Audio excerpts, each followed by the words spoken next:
দেখেছিলাম ছেলেটি আগেই বুঝতে পেরেছিল যে তার সঙ্গে কি ঘটতে চলেছে। তার বন্ধু তাকে ধাক্কা দিয়ে মানুষ খেকো পিঁপড়ার ঝাঁকের মধ্যে ফেলে দেয় আর সব পিঁপড়া তাকে খেয়ে ফেলে। কিন্তু হঠাৎই সে দেখতে পায় আবারও সে সেই গেস্ট হাউসেই রয়েছে যেখানে তারা বেড়াতে এসেছিল। ছেলেটি সবাইকে বলে এখান থেকে বেরিয়ে যেতে, কিন্তু সবাই তাকে পাগল ভেবে গেস্ট হাউসের ভেতরে ঢুকে যায়। রাতে সবাই ছোট্ট একটা পার্টিতে আনন্দ করছিল আর ছেলেটি বারবার ঘড়ির দিকে তাকাচ্ছিল। হঠাৎ কিছু পিঁপড়ে দুজন মেয়ের পায়ে উঠে যায়, তারা ভয় পেয়ে যায়। সেই সময় ছেলেটির এক বন্ধু মাথায় কিছু পড়েছে বলে অনুভব করে। উপরে তাকাতেই সে একটা বিশাল পিঁপড়ে দেখতে পায় আর ভয়ে চিৎকার করে ওঠে। কিন্তু যখন বাকিরা তার দিকে তাকায় তারা কিছুই দেখতে পায় না। ছেলেটির মনে হয় হয়তো তার বন্ধুর ভুল ধারণা হয়েছে, কিন্তু হঠাৎই সবাই দেখতে পায় অনেকগুলো পিঁপড়ে তাদের টেবিলের উপরে উঠে আসছে।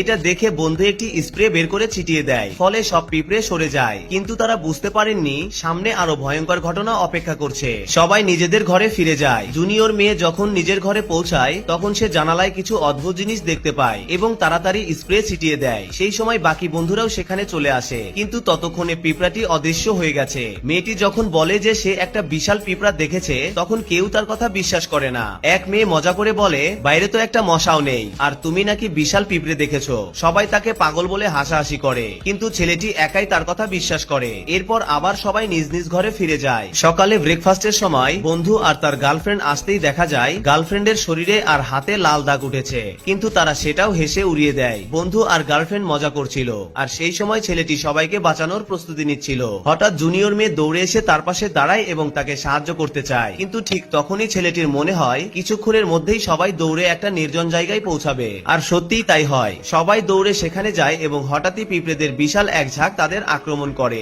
জুনিয়র মেয়ে ছেলেটিকে বাঁচানোর জন্য ধাক্কা দিয়ে সরিয়ে দেয়, কিন্তু নিজেই পিঁপড়ার ঝাঁকের মধ্যে পড়ে যায়। ভয়ে সবাই চিৎকার করতে থাকে আর ঠিক সেই মুহূর্তেই ছেলেটি আবার ফিরে